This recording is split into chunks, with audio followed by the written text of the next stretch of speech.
Fala galera, Caris Brasil, Guilherme Lasmar quem vos fala. Hoje virado pesadão com a camisa do Justiceiro, beleza? Hoje a gente vai gravar sobre uma parábola de Jesus que o pessoal chama de a parábola do insensato e a parábola do prudente. Então, a gente aprende algumas coisas muito legais para a nossa vida de cristão e aprende até como viver como cristão nessa parábola. Primeiro a gente vai ler, só ler, e depois a gente vai começar a destrinchar algumas coisas. Show? Vamos lá. Prudente e insensato.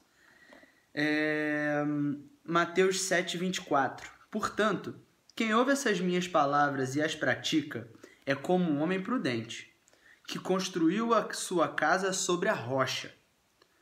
Caiu a chuva, transbordaram os rios, sopraram os ventos e deram contra aquela casa.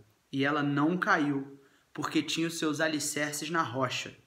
Mas quem ouve as minhas palavras e não pratica é como um insensato que construiu essa casa sobre a areia. Caiu a chuva, transbordaram os rios, sopraram os ventos e deram contra aquela casa. E ela caiu, e foi grande a sua queda.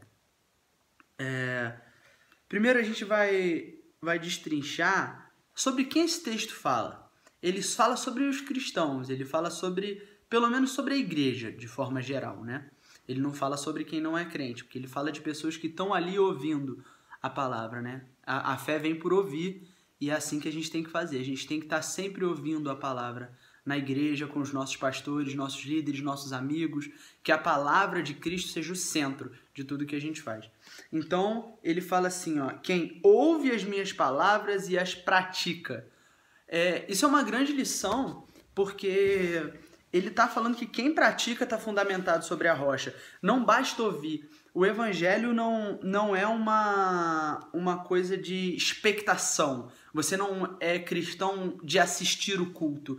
Você pode fazer parte de um clube social, se você vai no culto todo domingo, ou às vezes 5, 7 vezes por semana, mas se só vai ouvir da palavra, você não se torna um cristão. Você se torna alguém que frequenta um lugar e alguém que vai em busca de uma palavra de conforto, de consolo, não sei. Mas isso não te torna cristão. Ouvir a palavra, eu ouço no YouTube, eu ouço na igreja, eu ouço no rádio. Isso não importa, isso não te torna cristão. O que te torna cristão é ouvir e praticar. O evangelho não é mera expectação, o evangelho é protagonismo, o evangelho é estilo de vida. O evangelho são os óculos através do qual você enxerga a sua vida. Eu enxergo a minha vida através da ótica de Cristo. Isso é ser cristão. Eu vivo a minha vida, eu tomo as minhas decisões através da ótica de Cristo. Isso é ser cristão. Ok? Vamos seguir. Ele ouve e pratica, por isso ele é prudente. E ele construiu sua casa sobre a rocha. A chuva caiu, transbordaram os rios, sopraram os ventos e deram contra aquela casa. E ela não caiu, porque os seus alicerces estavam sobre a rocha. Beleza. A gente está falando de cristianismo, a gente está falando de cristão. Que rocha é essa? A gente vai encontrar essa rocha lá em Mateus 16:18. Vou lá rapidinho, só para ler, veloz. Não vou explicar isso, depois eu faço um vídeo sobre Mateus 16:18, que é maravilhoso. Beleza? Mateus 16:18 diz assim, ó. Eu lhe digo que você é Pedro, do original Petros, e sobre essa pedra do original Petra edificarei a minha igreja, e as portas do Hades não prevalecerão contra ela. O que é a Petra? O que é a rocha? Petra significa rocha. Petros é um pequeno fragmento de pedra, uma pedrinha. Então, o que é o Petra que Jesus está falando aqui? É o que Pedro diz um pouquinho antes aqui para Jesus. Ele diz assim, tu és o Cristo, o Filho do Deus vivo. Então, essa é a revelação sobre a qual a igreja se fundamenta. Não uma doutrina de pastor, não qualquer coisa inventada pelo homem não pode ser seu fundamento, a sua rocha, beleza? E então, a nossa rocha sempre foi e sempre será o fato de que Jesus Cristo é o Filho de Deus, é o Cristo, é o Messias, que haveria de vir, ok? Então, estar fundamentado na rocha significa que você está sobre uma revelação. A revelação que Pedro teve. A revelação de que Jesus era o Filho de Deus, o Deus vivo. Beleza? Amém? Vocês conseguem compreender o poder que isso tem? Isso tem tanto poder que Jesus fala que as portas do Hades não vão prevalecer contra ninguém que esteja sobre essa revelação. Amém? Bolado, né? Pesadão. Falei que hoje eu tava pesadão. Camisa do Justiceiro. Então vamos continuar o texto aqui. Mas quem ouve as minhas palavras e não pratica é como um insensato que constrói a casa sobre a areia. Então, você ouvir e não colocar em prática não adianta nada. Você está sem alicerces. Os alicerces, eles vêm quando você ouve e pratica. Jesus é o Cristo, é o Filho do Deus vivo. Eu não confesso com a minha boca sem crer na minha alma e no meu espírito. Eu confesso com a minha boca, com a minha alma sendo renovada todos os dias e com o meu espírito vibrando na presença de Deus. Porque ele entende a revelação de quem é Jesus Cristo.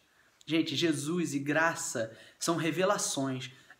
Deus tem que vir e colocar aquilo dentro de você. Você tem que buscar. Pai, revela para mim. Pai, me mostra a tua verdade. Eu quero saber, eu quero sentir, eu quero ver, eu quero ouvir a revelação do teu evangelho, da tua graça, do que o teu filho veio fazer por mim. Essa tem que ser a tua oração. Dia após dia, me revela da tua graça. Revelação é fundamental para a gente conseguir caminhar no evangelho dia após dia. Beleza? Então, galera, não adianta nada ouvir e não fazer, ouvir e não botar em prática o que é o evangelho, beleza? Evangelho é fora das quatro paredes. É claro que a gente pode ser evangelho dentro da igreja. Óbvio, a gente deve. A gente deve ser evangelho todos os dias, a todo tempo. Mas não adianta ser só dentro da igreja. Não adianta ser só o irmão que veste a roupa bonitinha e que tá com a Bíblia de desodorante debaixo do sovaco e que quando sai da igreja, joga a Bíblia em cima da mesinha de cabeceira e ó, uma vez por semana ele carrega a Bíblia e depois ele nem lê. Ele nem liga, ele não quer nem saber. Cara, isso é fonte de vida inesgotável. Fonte de Zoe, a vida de Deus para nós. Beleza?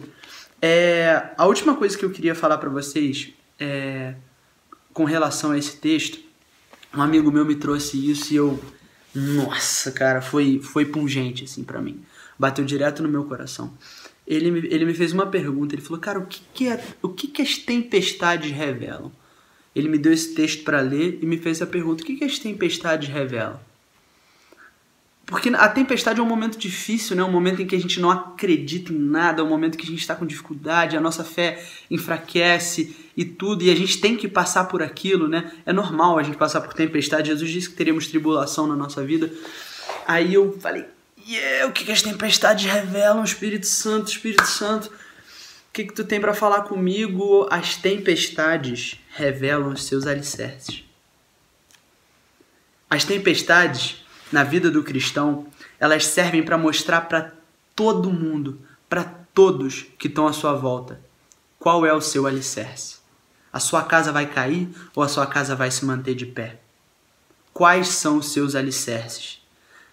Se você está alicerçado em Jesus Cristo e na palavra, essa tempestade que você está passando, ou as tempestades que eu passo, elas só vão servir para provar para todos que você não vai se dobrar, você não vai se curvar para nada que não seja Deus, que não seja Jesus e a graça divina. Os seus joelhos não se dobram, a sua casa não rui, não quebra, porque os seus alicerces são firmes na rocha, na pedra que é Jesus Cristo.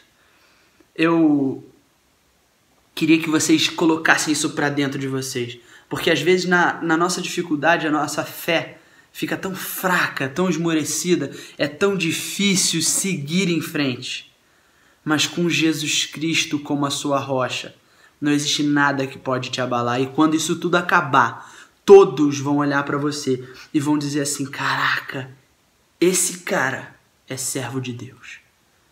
As tempestades não abalaram ele. As tempestades não mexeram na fé. O caráter dele não mudou. Porque o dia estava difícil, ele não saiu chutando cachorro pela rua. Ou não foi grosso com ninguém, ou não se deixou irar. Porque o crente, o cara que está fundamentado na rocha, ele não tem ânimo dobre. Ele tem um ânimo feliz, salvo, redimido, corajoso. Beleza? Galera, é isso que eu tenho pra vocês. Deus abençoe. Então não esqueçam, a gente leu hoje Mateus 16:18, Mateus 7:24. Estudem, busquem a revelação de vocês. Já é? Valeu, até o próximo vídeo. Fui!